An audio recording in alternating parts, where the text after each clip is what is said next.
نظر اور شرمگاہ کی حفاظت کریں۔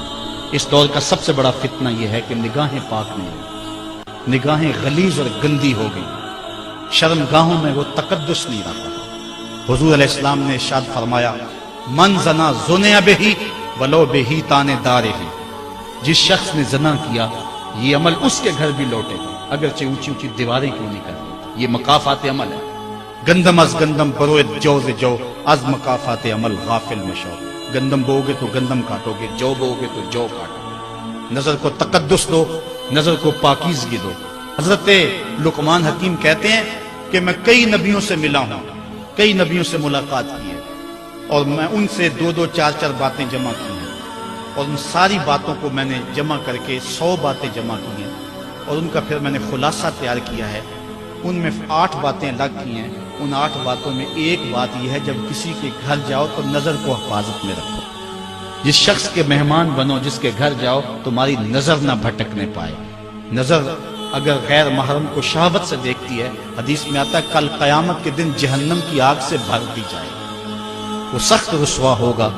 آج میڈیا کی آوارگی اور انٹرنیٹ پہ جو کچھ ہو رہا ہے، ٹیلی ویژن اور سینما جو بدتمیزی پھیلا رہے ہیں، اور موبائل پیکج جس طرح بے حیائی کے جو ہے وہ کیفیات پیدا کر رہی ہیں اور بے حیائی کو فروغ ہو رہا ہے، ہم اس کے خلاف پوری قوت کے ساتھ بند باندھیں۔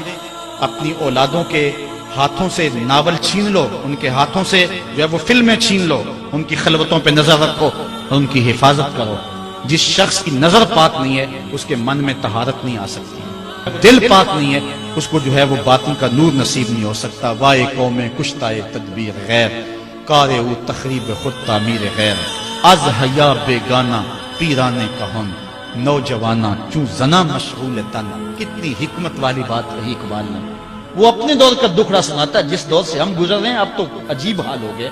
اقبال کہتا ہے یہ جو میرا دور ہے، جوان تو جوان رہے، بوڑھوں کی نظروں میں حیا نہیں رہا، از حیا بیگانہ پیرانے کہن۔ بوڑھے لوگوں کی آنکھوں میں بھی اقبال کہتا ہے حیا نہیں رہا۔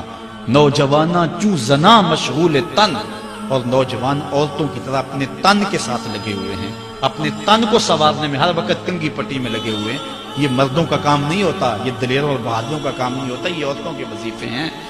در دل شاں آرزوہا بے ثبات، مردہ زائن از بطون امہات۔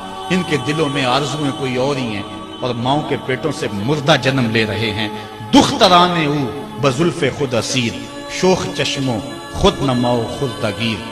اور قوم کی بیٹیاں اپنی زلف کی خود قیدی ہو چکی ہیں اور ہر وقت جو ہے وہ اپنے آپ کو آئینے میں دیکھتی رہتی ہیں۔ ساختہ پرداختہ دل باختہ، ابروان مثل دو تیغے آختہ۔ وہ جو گھر کی رونق تھی، جو آبرو اور حیا کا دوسرا نام تھا، آج وہ دل پھینک قسم کی ہو گئی ہے۔ آہ قوم میں دل سے حق پرداختہ، مرد و مرگے خیش را نہ شناختہ۔ اقبال کہتا ہے ہائے قوم کہ جو مر گئی اور اسے ابھی تک پتہ ہی نہیں چلا کہ میں مر چکی ہوں اور جینے کا سامان نہیں کرتی۔ حضور نے فرمایا ہر دین کی کوئی پہچان ہوتی ہے، میرے دین کی پہچان حیا ہے، اگر حیا نہیں ہے تو دین ہی نہیں ہے۔ حضور نے فرمایا اللہ اس شخص کے چہرے کو تر و تازہ رکھے جس نے میرے سے کوئی حدیث سنی، پھر جیسے سنی اس کو ویسے آگے پہنچا دیا۔